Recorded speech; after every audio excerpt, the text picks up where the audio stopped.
Shalom alaikum Bapak Ibu, saudara-saudari yang dikasihi di dalam Tuhan.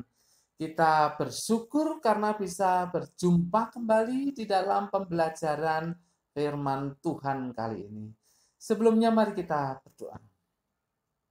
Tuhan, kami bersyukur Engkau beri kesempatan untuk bertemu dalam pembelajaran firman-Mu. Kami memang membutuhkan firman-Mu dalam kehidupan kami sehari-hari. Dan saat ini kami ingin belajar terlebih dahulu, biarlah Roh Kudus yang menolong kami supaya kami bisa memahaminya. Sehingga firman Tuhan ini akan menjadi dasar dalam hidup kami sehari-hari. Dalam nama Tuhan Yesus kami berdoa. Amin. Bapak Ibu, saudara-saudari yang dikasihi dalam Tuhan, hari ini Selasa 3 Agustus 2021, kita akan belajar dari Amsal pasal yang ke-10 ayat 3 dan 4. Amsal pasal yang ke-10 ayat 3 dan 4. Judulnya adalah bagian Tuhan dan bagian kita. Bagian Tuhan dan bagian kita. Bapak Ibu, saudara-saudari yang dikasihi dalam Tuhan, sisi ekstrim dari orang yang terlalu beriman. Ya, saya katakan terlalu ya. Terlalu beriman adalah lupa bahwa ada yang harus dia kerjakan sebagai tanggung jawabnya sebagai manusia. Jadi orang yang terlalu beriman itu lupa bahwa dia juga punya tanggung jawab yang harus dia kerjakan di dalam hidupnya. Sedangkan sisi ekstrim dari orang yang terlalu mengandalkan akal, yang terlalu mengandalkan akal adalah lupa bahwa dia harus berserah pada Tuhan. Lupa bahwa dia harus berserah pada Tuhan. Nah, kita akan belajar di dalam Amsal pasal 10 ayat yang ketiga dan keempat ini yang menunjukkan bagaimana tanggung jawab umat Tuhan dan bagaimana kesudian Tuhan untuk menolong. Kita baca Amsal 10 ayat 3 dan 4. Demikian firman Tuhan. Tuhan tidak membiarkan orang benar menderita kelaparan, tetapi keinginan orang fasik ditolaknya. Tangan yang lamban membuat miskin, tetapi tangan orang rajin menjadikan kaya.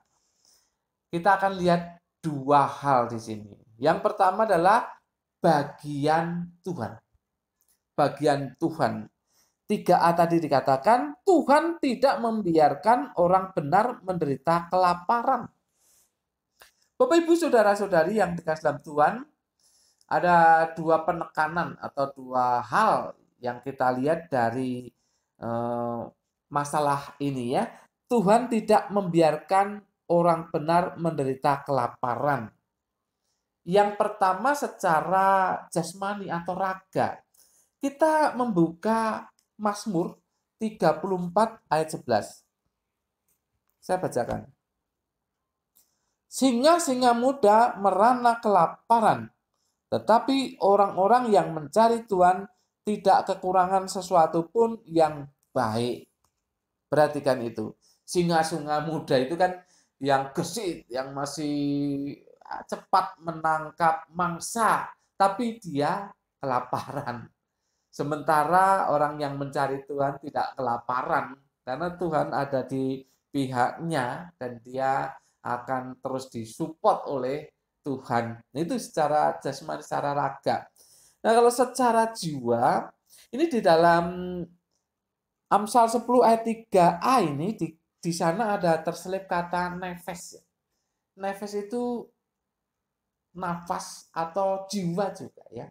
Nafas jiwa. Nah, kelaparan tentang hal itu akan dicukupi dengan firman Tuhan.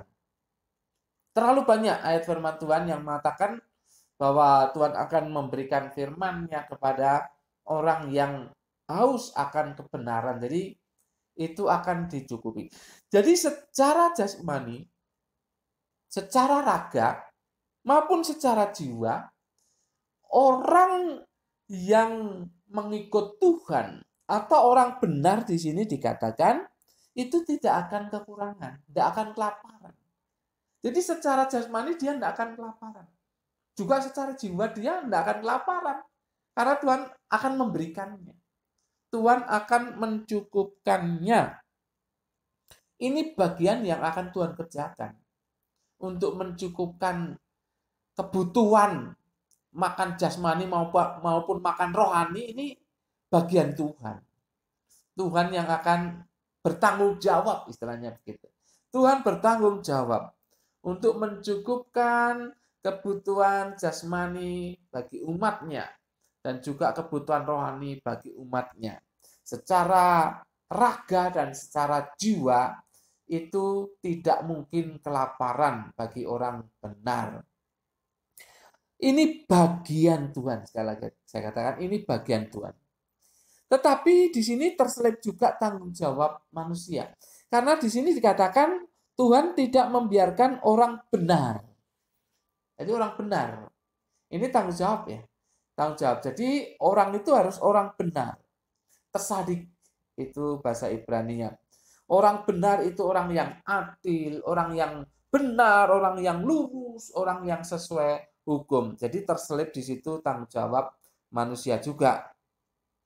Tetapi konteks ini fokusnya kepada tanggung jawab Tuhan atau bagian Tuhan yang tidak akan membiarkan umatnya kelaparan, baik raga maupun jiwa, baik jasmani maupun rohani. Itu akan dicukupkan oleh Tuhan. Itu bagian Tuhan. Nah, kita melihat bagian manusia secara khusus. Ini di ayat yang keempat.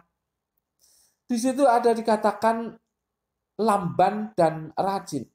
Tangan yang lamban membuat miskin, tetapi tangan orang rajin menjadikan kaya. Kata rajin itu dipakai kata haruts. Haruts itu secara literal artinya tajam. Dan penggunaan kata haruts ini yang artinya secara literal tajam itu memang bermakna yang pertama rajin, yang kedua hati-hati atau waspada. Jadi haruts yang di sini langsung diterjemahkan rajin ini maknanya itu hati-hati dan juga rajin. Itulah bagian manusia. Itulah bagian Anda dan saya. Jadi Tuhan siap untuk menopang, untuk mensupport kebutuhan jasmani maupun rohani. Kebutuhan raga maupun jiwa. Tuhan siap mensupport karena itu bagian Tuhan. Tetapi bagian kita adalah bekerja dengan baik. Di sini dikatakan rajin. Rajin. Bapak, Ibu, Saudara-saudari yang dikasihi dalam Tuhan, tadi saya katakan di awal bahwa orang yang terlalu beriman pasti akan mengandalkan ayat yang 3 ya. Tuhan tidak membiarkan orang benar menderita kelaparan, itu pasti akan diandalkan. Tetapi lupa bahwa dia harus melakukan sesuatu sesuai dengan ayat 4, tangan orang yang rajin. Tapi orang yang mengandalkan akal itu akan fokus kepada tangan yang rajin. Dia lupa bahwa dia harus berserah kepada Tuhan karena Tuhan tidak membiarkan orang benar menderita kelaparan. Jadi sisi ekstrim ini tidak bagus. Bukan tidak bagus saja, tidak benar. Yang benar adalah kita mengandalkan Tuhan karena ada bagian yang Tuhan kerjakan, tapi kita bertanggung jawab untuk melakukan sesuatu karena ada bagian yang manusia harus kerjakan. Bapak, Ibu, Saudara-saudari yang dikasihi dalam Tuhan, di dalam kehidupan saat ini, kita tidak hanya bisa meminta, dan terus meminta kepada Tuhan tanpa bertindak apa-apa, atau bahkan bertindak kontraproduktif. Tindakan kontraproduktif itu ya malas, sembrono, seenaknya, ini kontraproduktif. Jadi kita tidak bisanya, ya memang berdoa harus, tetapi kita tidak bisa meminta, tapi kita tidak mau bertanggung jawab, bahkan melakukan sesuatu yang kontraproduktif. Jadi yang pertama jelas jangan hanya meminta dan meminta kepada Tuhan, tetapi kita juga harus menyediakan diri untuk melakukan sesuatu yang menjadi bagian kita. Yang kedua, percayalah, hal-hal yang tidak bisa kita kerjakan pasti dikerjakan oleh Tuhan. Hal-hal yang tidak bisa kita kerjakan pasti dikerjakan oleh Tuhan. Sekarang misalkan masalah pandemi COVID-19 ini ya. Pemerintah atau dunia sudah berusaha dengan vaksin. Sangat disayangkan kalau ada orang percaya, bahkan hamba Tuhan yang menolak vaksin gitu dengan alasan macam-macam ya, dengan ngeroh menolak vaksin. Itu sangat disayangkan. Pasti pemerintah dan orang-orang pintar sudah berpikir apa yang dikerjakannya. Karena itu apa? Tanggung jawab. Tanggung jawab. Tanggung jawab untuk mengatasi pandemi COVID-19 ya salah satunya vaksin. Salah satunya vaksin. Yang lain prokes itu ya, yang selalu digembar-gemborkan oleh pemerintah, prokes. Ya, kita harus jaga jarak, cuci tangan, pakai masker. Turutilah protokol kesehatan yang sudah dianjurkan oleh pemerintah. Itu bagian dari tanggung jawab kita. Tetapi ada bagian yang tidak bisa kita kerjakan. Bagaimana vaksin itu bekerja untuk bisa menimbulkan imun, kekebalan tubuh, itu bukan bagian kita, tidak bisa. Itu Tuhan yang bisa mengerjakannya. Bagaimana Tuhan menyembuhkan kita atau saudara-saudara kita yang sudah terkena virus corona, itu bagian Tuhan, itu sulit itu. Manusia sulit, manusia hanya bisa berusaha, tetapi kesembuhan itu datangnya daripada Tuhan. Jadi ada bagian Tuhan dan ada bagian manusia. Ya jadi jangan ekstrim kanan, ekstrim kiri. Kita harus berserah penuh kepada Tuhan, tapi kita melakukan sesuatu yang menjadi tanggung jawab kita. Kita percaya kepada Tuhan, kita yakin Tuhan akan melindungi kita, tapi kita seenaknya sendiri. Tidak pakai masker di mana-mana, bergaul, berhimpun, bergerombol. Kalau kena, baru tahu rasa ya.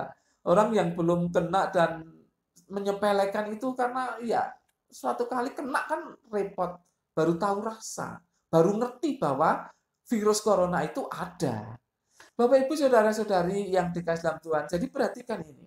Di dalam kehidupan ini kita harus percaya, berserah pada Tuhan karena Dia akan melakukan sesuatu yang kita tidak bisa lakukan. Itu bagian Tuhan. Bagian Tuhan. Ada bagian yang Tuhan kerjakan karena kita tidak bisa kerjakan. Tapi kita bisa mengerjakan hal-hal yang memang sudah bisa kita kerjakan. Seperti tadi kalau masalah pandemi ya protokol kesehatan dan vaksin, lakukan itu ya. Hal-hal yang lain. Kita minta Tuhan memberkati kita dengan hal-hal jasmani. Oke lah, karena kita percaya Tuhan bisa melakukan itu. Tapi kita juga harus usaha dong. Jangan malas, harus usaha, harus ada sesuatu yang kita kerjakan. Ya, entah kita mengerjakan apa untuk menghasilkan uang, Tuhan berkati.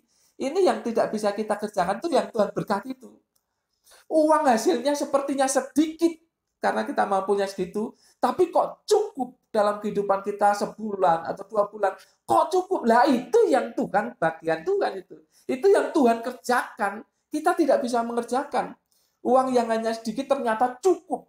Itu bagian Tuhan. Luar biasa Bapak Ibu. Mungkin Bapak Ibu tidak pernah menyadari ini. Kita punya uang sedikit, tapi cukup. Cukup dan cukup. Karena itu bagian Tuhan. Tuhan yang mengerjakan. Itu maksudnya. Jadi kita berusaha sebisa kita dan Tuhan mengerjakan yang kita tidak bisa kerjakan. Mari Bapak Ibu. Ada bagian Tuhan dan ada bagian kita. Jangan ekstrim kiri, jangan ekstrim kanan. Kita bertanggung jawab untuk melakukan sesuatu yang bisa kita kerjakan, tapi biarlah kita serahkan kepada Tuhan dan kita percaya. Karena Tuhan akan mengerjakan bagian yang kita tidak bisa kerjakan. Amin. Mari kita berdoa. Kami bersyukur untuk firman-Mu ya Tuhan. Kami dihibur, tapi sekaligus kami juga didorong, dinasihati, dan ditegur supaya kami punya rasa tanggung jawab atas hidup ini. Selebihnya daripada itu yang tidak bisa kami kerjakan, kami serahkan pada Tuhan. Karena itu bagian Tuhan yang Tuhan akan kerjakan. Dalam nama Tuhan Yesus, kami berdoa dan mengucap syukur. Semua yang percaya katakan, amin. Tuhan memberkati Bapak, Ibu, Saudara-saudari senantiasa